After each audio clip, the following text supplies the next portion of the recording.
do YouTube, vamos começar o nosso pós-planejamento deixa eu puxar para cá, ó, dessa semana. Tô gravando esse vídeo na terça-feira, a parte da tarde, antes do jogo do Bolívar com o Inter, tá bom? Tem sido uma semana bem corrida por aqui, principalmente na obra aqui no sítio, então tem sido puxado, mas vamos lá.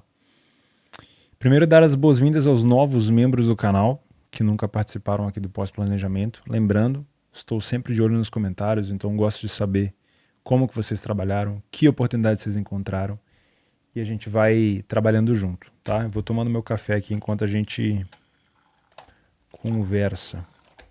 Vou lá de trás começar pela decisão, né, do jogo da volta da Copa do Brasil, falar sobre esse grande padrão de back ao São Paulo. Fazia tempo que eu não via no futebol brasileiro, principalmente no jogo de Copa, um amasso como foi São Paulo e Corinthians. Antes desse primeiro gol aqui, marcado pelo Wellington Rato, que foi um golaço, particularmente falando, padrão completamente de superioridade, né? O São Paulo com linhas altas, não deixando o Corinthians respirar. O Corinthians também fazendo um jogo que favorecia essa imposição do São Paulo, do time da casa, porque o Corinthians se livrava muito da bola, né?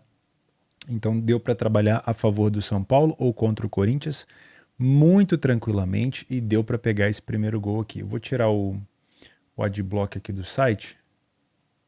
Já era para estar até desbloqueado, né? Para a gente poder ver a cotação inicial desse jogo aqui. Começou próximo de 1,70, tá? Então foi um padrão muito, muito forte. Já um comentário pequeno sobre o jogo do Grêmio com o Flamengo. Eu acho que para o Grêmio aqui faltou isso aqui, ó, para não complicar um pouquinho a vida do Flamengo, tá? Flamengo muito apático, parece que fez um pacto ali para classificar, mas com muitos problemas. Nesse tipo de situação é raro acontecer, né?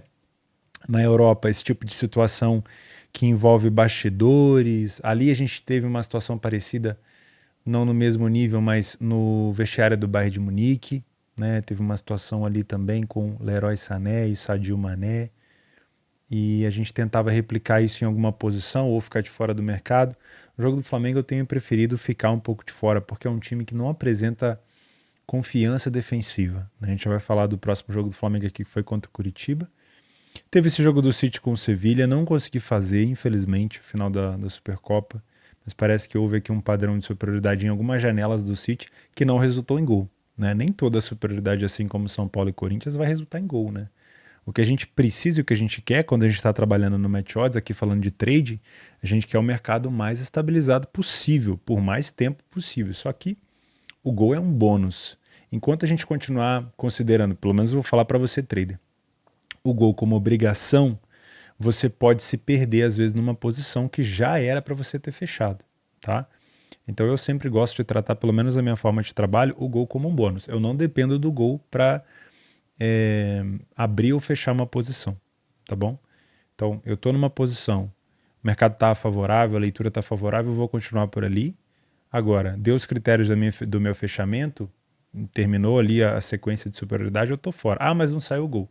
Eu não fui para pegar o gol, eu fui para pegar aquele bom momento da equipe. Se o gol sair, vai ser um bônus, porque assim eu evito as pegadinhas, né? Às vezes eu fico tão bitolado, ah não, o gol tá vindo, mas o padrão de jogo já mudou, né?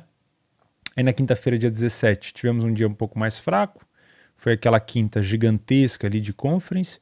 Um destaque aqui para o Al Ahly da Arábia Saudita, que eu comentei com vocês que tinha montado uma grande panelinha.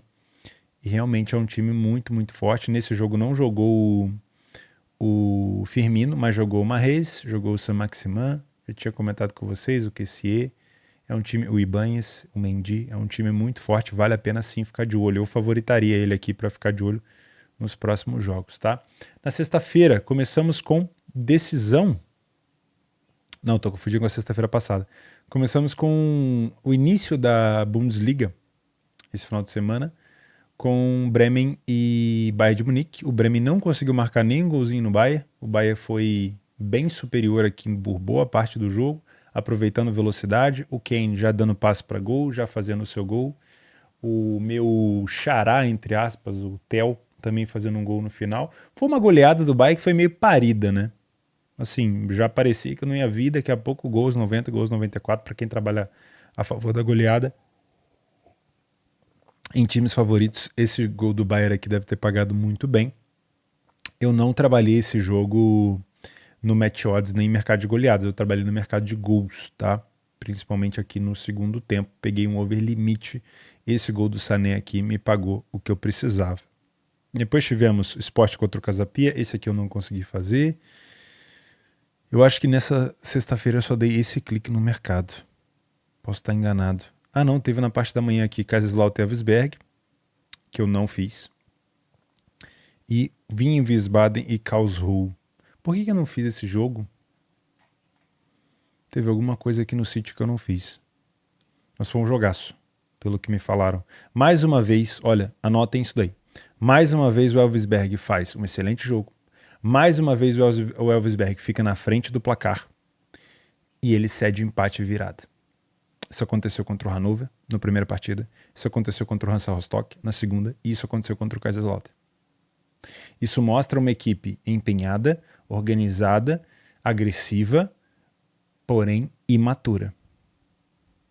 Vale a pena ficar de olho no Elversberg como oportunidade de trabalho para recuperação de resultado e gols, tá? Sábado começamos cedinho na Bundesliga 2. Aqui, ó. Cadê? Aqui. Fortuna e Paderborn. Foi um jogo... Eu trabalhei o limite no jogo do Furt com o São Paulo e no Fortuna com o Paderborn. Nenhum dos dois saiu gol, tá? Mas eu preferia minha entrada no jogo do Furt com o São Paulo do que no jogo do Fortuna com o Paderborn. Eu poderia ter pegado essa áudio do Fortuna um pouco mais alta. Mandei esse áudio para vocês no Telegram explicando, tá? E aí serve mais uma vez pra gente comentar sobre, poxa, deu head, mas foi uma boa entrada. Poxa, deu head, mas foi uma entrada ruim. É esse tipo de percepção que eu quero que vocês treinem no longo prazo. Reveja a posição de vocês. Foi uma boa posição? Não foi? Não adianta eu me vangloriar do lucro e justificar prejuízo. Lembra do recado que eu dei agora no BDM atrás? Que eu até cheguei a me exaltar comentando sobre isso. A gente não pode ficar com essa coisa de só acertar. E quando sai um prejuízo fica assim, mas não saiu porque o VAR, porque o atacante, porque o goleiro. Gente, estratégia de gols principalmente, você vai ganhar dinheiro e perder dinheiro. Troca e assim vai. E se você pegar cotações melhores e ter uma taxa de assertividade maior, você vai ganhar dinheiro no longo prazo, tá? Metodologias de gols, a maioria delas paga pequeno. Por quê? Porque você vai somando. Mas eu peguei uma sequência muito boa de lucro. Daqui a pouco você vai ter uma sequência muito grande de prejuízo. E assim vai se ajustando. Então se você se vangloria pelo lucro de um over, e se dói por conta de um prejuízo, um só, você não vai ter longo prazo. Tu vai ter sempre um emocional abalado, né? Por isso que eu sempre falo com vocês. Ganhou um lucro, teve lucro, show? E aí? Mas foi um lucro num bingo, foi um lucro numa múltipla. Sério? É isso aí que te dá tesão? Ganhar dinheiro na múltipla? Isso é curto prazo. Em múltipla tu vai devolver sempre. A tua chance de ganhar dinheiro em múltipla é zero. Sei que tem muita gente que não gosta de ouvir isso, mas tu não vai ganhar dinheiro múltiplo. Não vai. Mas eu conheço fulano, ciclano que posta no Instagram. Claro, você pega uma odd alta, estoura e posta. Agora faz isso sempre, para ver se isso dá resultado. Você vai sempre entregar. A casa de aposta adora gente que faz múltiplo, porque é o que mais dá dinheiro para eles. Entendeu? Então, quando você passa a trabalhar com estratégia de longo prazo, você vai conviver com lucro e prejuízo. Então, você tem que estar disposto a tomar prejuízo, gente. Nossa, prejuízo é uma coisa tão banal. Às vezes eu olho aqui no meu Telegram, quer ver? Às vezes eu olho aqui, ó. Hoje eu mandei para vocês o jogo do Al Nassr. O jogo do Al Nassr é contra o Al Ahly, que tava cheirando gol, saiu 3 gols no final. O que eu vou mandar aqui depois? Um chupa Denise? Um paga Tiabete? Gente, é só um lucro. Um lucro só, porra. O que isso vai fazer diferença? Lógico que você pode comemorar. Às vezes eu pego uma virada muito, muito boa por aqui, gosto de comemorar, boto uns carrinhos aqui de polícia, falar que foi crime. Mas se eu não estiver acostumado com prejuízo, eu vou me abalar. Aí às vezes eu coloco aqui que tá cheirando gol. E aí não sai. Aí eu vejo essa galera aqui, ó. Aqui. diminuindo. O pessoal fica puto. Eu não sou tipster. Que se dane se tá entrando gente, saindo gente. Gosto de ajudar quem quer ser ajudado, gosto de falar para quem quer ouvir. Mas eu vejo muita gente desse tipo de imediatismo. E o que eu quero chegar com isso? Nesse jogo do Fortuna com o Paderborn, foi uma entrada ruim. Poderia ter saído gol. Se eu não me engano. Não chegou a ter um gol no lado, chegou a ter uma grande oportunidade. Mas foi uma entrada ruim. Essa grande oportunidade estava impedida. Por que foi ruim? Não é porque não tinha valor. Teve uma grande oportunidade. E às vezes na Bundesliga, com uma eu já me contento. Mas porque o preço estava ruim. E quando você está aqui no longo prazo, você sabe que ficar trabalhando cotação baixa, dependendo da sua taxa de acerto, vai te deixar em prejuízo no longo prazo. Eu sei que quando a gente fala de curto prazo, às vezes a gente tem um fim de semana muito bom e esquece disso. Mas quando estica a corda no longo prazo, esse tipo de entrada com preços ruins não vão te levar a lugar nenhum, vão ficar fazendo você trocar dinheiro com o mercado. Nesse jogo do São Paulo com o Furt, eu já entrei numa odd muito boa. Teve 3 grandes chances. Um gol anulado e 2 grandes chances. Cadê? Nem mostra o gol anulado aqui, mas teve. O que aconteceu? Eu fiquei satisfeito. Ah, mas deu prejuízo. Puta merda, se eu for ficar chateado com a quantidade de prejuízo que eu tomo no mercado de gols, eu ia estar chorando em posição fetal na minha cama. Gente, pelo amor de Deus. Né? Então, esses pós-planejamentos, eu vou sempre comentar isso com vocês. Normalizem prejuízo. Ah, não é para normalizar, porque você normaliza em prejuízo. Você está trabalhando para arriscar dinheiro para ganhar dinheiro. Se o teu prejuízo, ele mexe com você, das duas uma, ou você não está preparado emocionalmente, ou você está usando muito mais dinheiro na tua gestão do que você deveria. Tá bom? Então vamos lá. Ah, mas não é para... É sim. Prejuízo é normal. Se você não considerar isso normal, muito provavelmente você não vai ter futuro aqui. Tá bom? Agora, o que não é normal é você continuar persistindo no mesmo tipo de entrada ruim. Então você revisa sempre que possível. Será que o preço estava bom? Será que a leitura estava boa? Faz isso no lucro também. Não precisa fazer só no prejuízo. Por exemplo, aqui, ó. Eu tive lucro nesse jogo no final. Eu até cheguei a filmar pra gente fazer um estudo de caso depois. Peguei esse gol no limite aqui, ó, do Glatzel. Mais um gol de contra-ataque do Hamburgo. Foi excelente. Revi esse jogo e concordei. Achei muito bom. Ótimo. Então, eu tenho que rever no lucro também, não só no prejuízo. Depois a gente foi para sábado. Campeonato Brasileiro, também de manhã, né? Não, é domingo. Sábado a gente acabou de falar. Deixa eu voltar em sábado então, porque tem muita coisa no sábado ainda, eu deixei passar. Aqui. Depois da Série B da Alemanha, fomos para a Série A da Alemanha. Primeira rodada cheia, né? Leipzig e Leverkusen, excelente jogo para trabalhar gols, também trabalhei gols aqui no segundo tempo. Gladbach e Mönchengladbach, Augsburg e Mönchengladbach, 8 gols, sabe quantos eu peguei? 0. Peguei 0 gols. Tava focado em outros jogos, paciência, não dá para pegar tudo. Hoffenheim e Freiburg, consegui encontrar gols por aqui. Fui buscar o 2,5 no primeiro tempo, consegui encontrar 2 no primeiro, Ferbetei saiu mais 1 no início do segundo.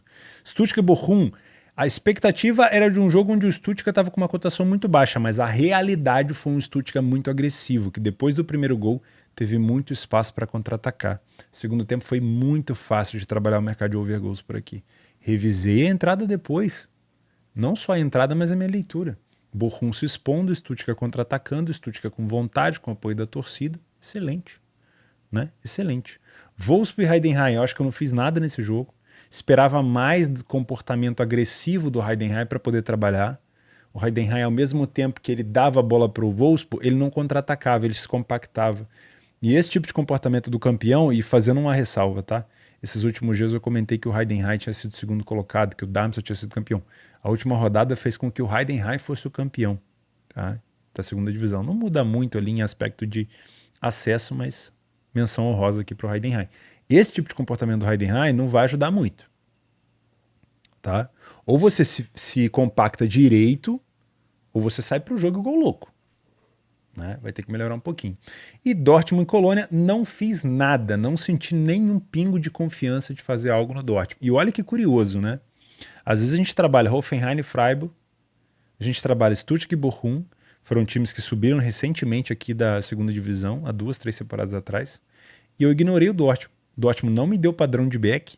E o Dortmund não me deu assim condições para trabalhar no mercado de gols. Inclusive o gol do Dortmund saiu lá no final. Se o Dortmund faz o primeiro gol antes aqui, talvez no final do primeiro tempo, início do segundo, aí eu teria um Colônia saindo mais pro jogo. Mas acabou ficando um jogo muito truncado, tá? O que mais que a gente teve? O jogo do Benfica, começando em 14, o Benfica só conseguiu marcar lá quase 80 minutos. Não fiz esse jogo. Depois, jogo italiano. Consegui trabalhar um over limite aqui no Napoli com o Frosinone. Se eu não me engano, foi esse jogo que eu trabalhei. Eu acho que foi. O Napoli vencendo o jogo. Acho que eu cheguei a comentar com vocês aqui. Udinese. Aqui, ó. Frosinone vindo para cima e deixando muito espaço para o Napoli. Cheira gol nesses últimos minutos. E aí o gol do Vitor Osimhen. Também trabalhei aqui o jogo do Hamburgo com Hertha, igual eu falei com vocês. Almeria e Real também. Era um jogo de expectativa under, mas ó, depois de levar virado, o Almeria partiu para cima e se desorganizou totalmente a defesa. Na defesa. O Real vai tendo muito espaço por aqui. Vale ficar atento à oportunidade de gols nesses últimos minutos de jogo. E o Inter e Monza, mesma coisa. Inclusive o Inter com a chegada agora do Thuram, né? O Thuram que veio do Borussia Mönchengladbach e também do Arnautovic, que já deu assistência para o Lautaro Martinez, que veio do Bolonha. Destaque aqui para... acho que nessa aqui não consigo destacar tanto o Napoli, não. O Napoli trocou de treinador, tá?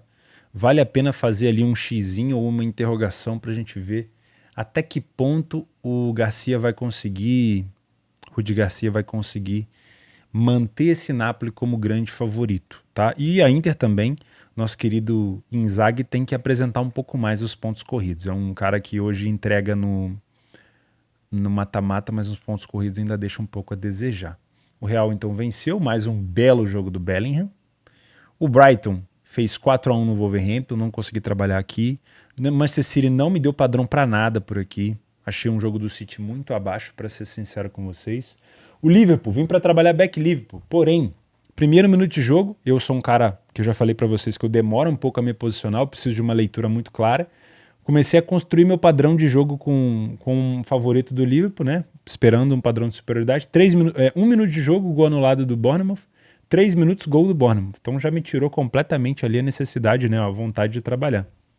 Eu fui ver a superioridade do Liverpool depois do empate. Aí daria para ter trabalhado, mas eu acabei não fazendo nada, tá?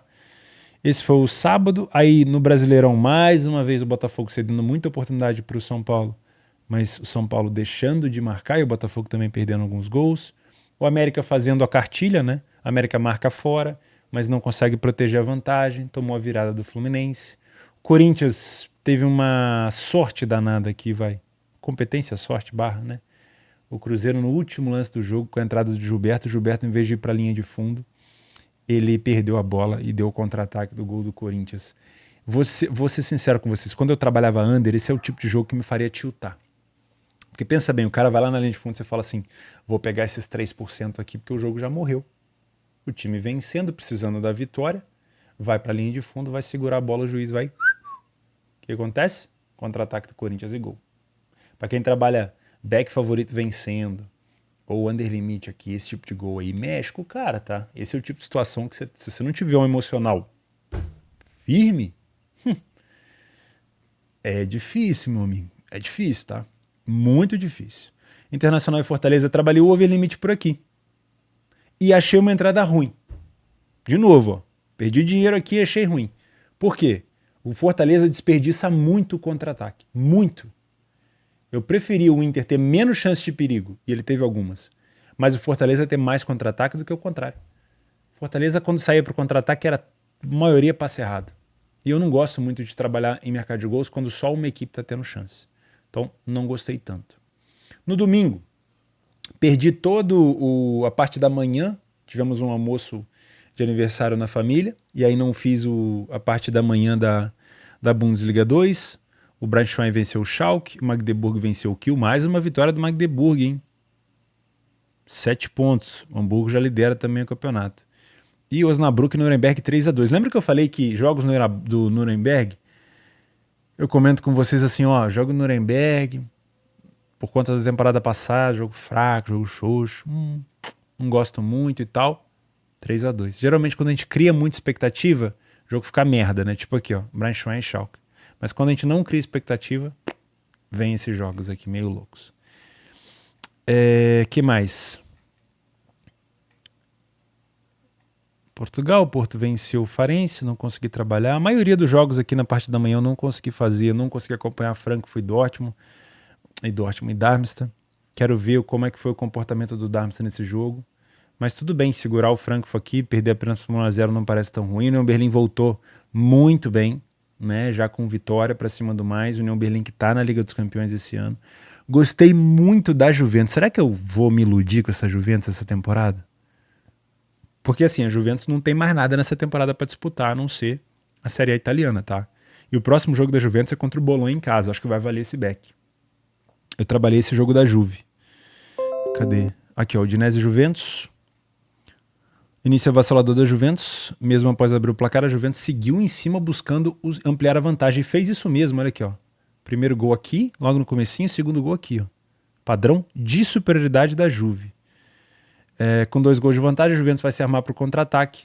Vlahovic e Chiesa são jogadores de extrema velocidade. Se a Udinese partir para cima, os contras da Juve tendem a ser muito perigosos. E realmente aconteceu. Mas aí depois do 3-0 a Juventus deu uma administrada, tá? O Barcelona sofreu para vencer o Cádiz, perdeu muito gol no estádio novo aqui, o Camp Nou tá em reforma. O Ilkay Gundogan já dando assistências, né?